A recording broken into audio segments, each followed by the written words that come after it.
আমার সাইটে দিয়ে একটা ফুটেজ দেখতে পাড্ডা, একটা আমার নেজারাতর ভিডিও করা।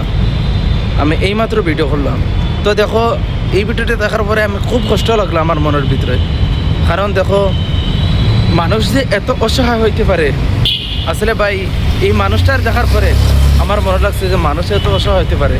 যাই হোক, দেখো ভাই, আমরা কাম করিয়ে বাড়াইছি, ডিউটি থেকে বাড়াইয়া আমরা কোম্পানির বারিন্দার দেখি একটা মুরব্বী বেটি আর একটা ছোট্ট বাচ্চা তলে তলফানি খান, কুটুমুটি পাতলা তলফানি খান, আর বেটিটা সাইডে হতেছে আর এই ছোট্ট সন্তানটা সাইডে হতেছে। দেখতে পারছো ভিডিও ক্লিপও।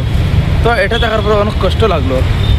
আর ভিডিওটা শেয়ার করলাম এই কারণে, আমার যদি সাপোর্ট করো, হ্যাঁ, আমি ব্লগ ভিডিও তৈরি করিয়া আমি এই জন্য সবসময় ব্লগ ভিডিও আপলোড করবো।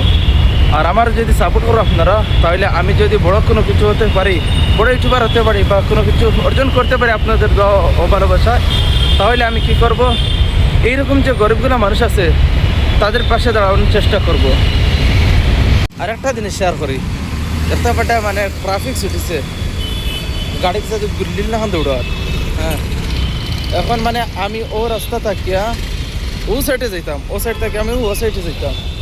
তো এখনও যাওয়ার লাগে বহুত বড় একটা রিক্স আছে। দেখো আমি পারোই কিনা, মানে একদম বিনা রিক্সে পারোই, কিন্তু আমরা গাঁও দেশে যারা কি এরা হয়তো মনে করবো মানে এই রাস্তা পারেন বহুত বড় রিক্স আছে না, ওই তো একদম রাস্তা খালি। তাহলে ও দেখতে পাটা সিগন্যাল ফেলাইছে, হ্যাঁ সিগন্যাল ফেলাইছে, দেখতে পাটা সাইডে সিগন্যাল ফেলাইছে, যার কারণে কোনো গাড়ি এই অ্যাটাক করতো না আমার। এখন দেখতে পাটা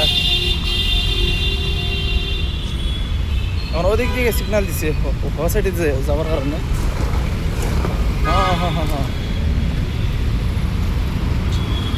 আসলে একটা মজার বিষয় হচ্ছে কি, দেখো আমি এখানে ওয়েট করতেছি, গাড়ি ঘোড়া খুব রান করতেছে। এখন আমার ওয়েট করতে হবে, আমি এই সিঁড়িতে পার হব, একটা সিগন্যাল আসবে, তখন আমি পার হতে পারবো, তারা অনুমতি দেবে।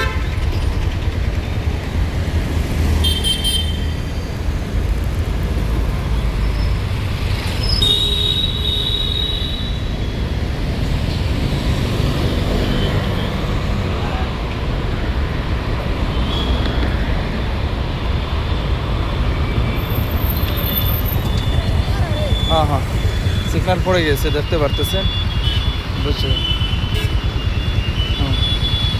ওদের সিগন্যাল পড়ে গিয়েছে, গাড়ি এখন থেমে গেছে। আমি এখন যেতে পারবো বিনা রিক্সে, কোনো রিক্স নিতে হবে না।